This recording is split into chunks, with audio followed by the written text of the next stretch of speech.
Breaking at noon, we got the arrest warrants now detailing the charges against this former DeKalb County police officer accused of shooting and killing a 19-year-old. Investigators say it was an accident. I'm Syria Sandlin. Atlanta News First reporter Mary Kate Hamilton is live at the DeKalb County Jail where the former officer was booked a little more than an hour ago.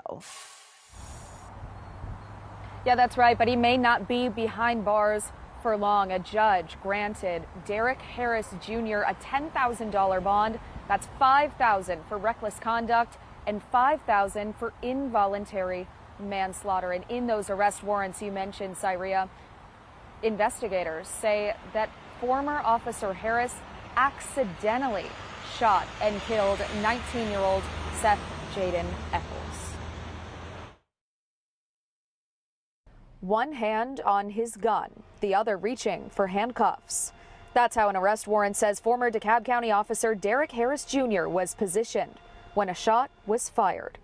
According to that warrant, Harris was on patrol July 7th around 7:45 at night when he saw 19-year-old Seth Eccles, who investigators say was believed to be a suspect in an armed robbery.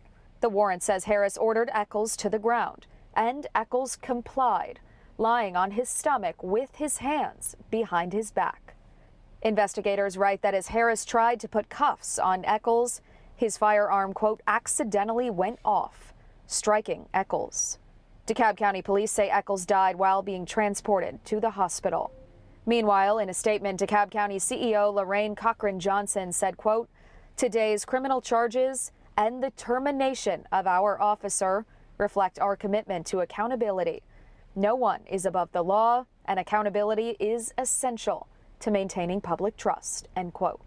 And according to the warrant, investigators say Harris's decision to hold a gun in one hand while trying to cuff Eccles with the other consciously disregarded what they call a, quote, substantial and unjustifiable risk, end quote.